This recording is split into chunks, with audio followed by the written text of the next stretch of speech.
먹는 것이 곧 나를 만든다. 안녕하세요, 리틀학사입니다. 보기에도 예쁘고 맛도 좋은 이 과일들요. 와, 우리는요 이 과일이 무조건 좋다는 믿음을 가지고 살아가고 있고 좀 더 많이 먹어야 한다는 약간의 강박관념을 가지고 살아가고 있을 겁니다. 하지만 오늘날 우리에게 과일은요 건강한 음식이 아닌 이 나무에 열린 사탕 같은 존재가 되었다는 거 혹시 알고 계신가요? 오늘은 우리가 꼭 한 번쯤 생각해 봐야 할 이 과일의 문제를 좀 살펴보도록 하겠습니다.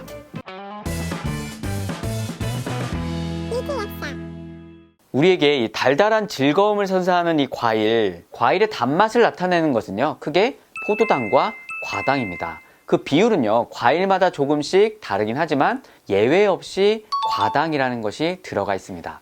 보시는 것처럼 포도당과 과당은 생긴 것도 비슷하게 생겼는데요, 하지만 우리 몸에서 흡수되는 과정을 보면 많이 다릅니다.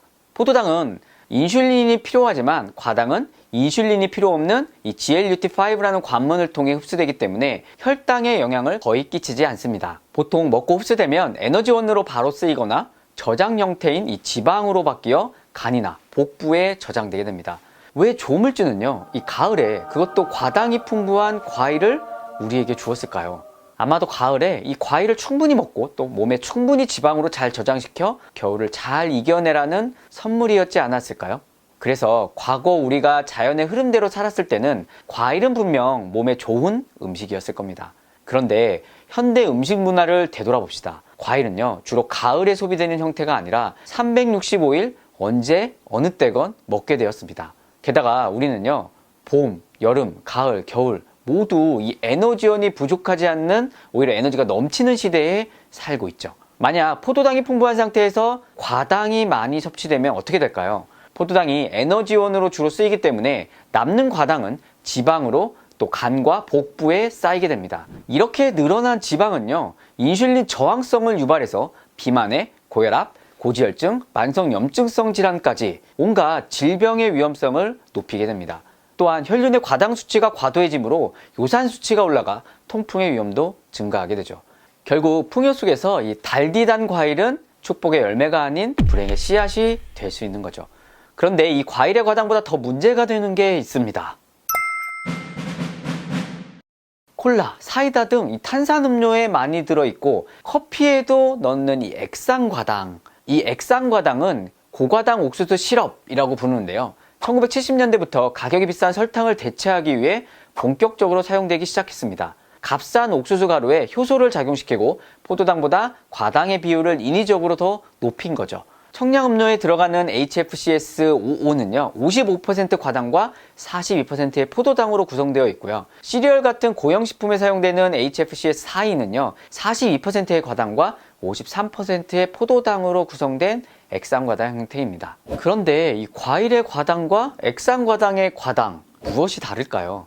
사실 이 과당이라는 것만 보면요 동일합니다. 다만 이 과일에는요 과당뿐 아니라 우리 몸에 좋은 식이섬유나 비타민이 들어있는 게 차이점이죠. 하지만 액상과당에는 오직 당만 있을 뿐더러 가공되고 정제된 식품에서 무의식적으로 섭취하게 되는 비율이 훨씬 높기 때문에 좀 더 주의를 하셔야 된다는 겁니다.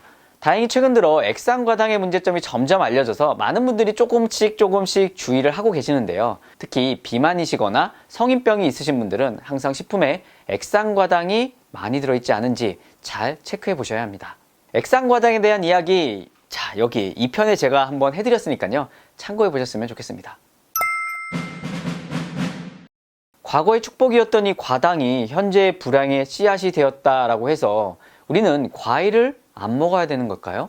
한 연구에 따르면 하루에 과일은 약 2서빙, 채소는 약 3서빙, 이렇게 총 5서빙을 먹을 때 사망 위험이 가장 떨어졌다라고 합니다. 즉 과일은요 2서빙을 초과해서 먹었을 때 오히려 사망률이 올라가는 것을 볼 수 있기 때문에 하루 2서빙 안에서 과일은 유익한 효과를 볼 수 있다. 결국 과하게 먹지 않는 게 중요하다는 겁니다.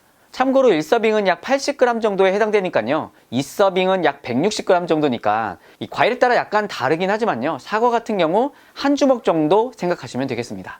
이건 또 제가 이 영상에 자세히 해드렸으니까요 참고해 보시길 바랍니다. 그럼 과일은 어떻게 먹는 게 좋을까?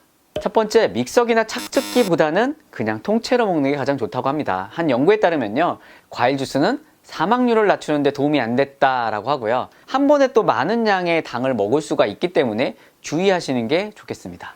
두 번째, 말린 과일도 과량 드시면 안 좋습니다. 과일을 말리면요, 말 그대로 수분이 날아가기 때문에 더 많은 양을 먹게 되고 그로 인해 칼로리 섭취도 많아지고 당 섭취도 많아지게 됩니다. 그래서 말린 과일은 정말 소량씩 적정량만 먹자. 세 번째, 식후보다는 식전에 드시는 게 좋겠습니다. 식전에 먹어야 이 포만감도 생기고요. 과일은 과당만 있는 게 아니라 안에 포도당도 있기 때문에요, 인슐린을 올리거든요. 그래서 식후에 먹게 되면 혈당을 급격하게 올리기 때문에 식전에 먹는 게 좋겠습니다.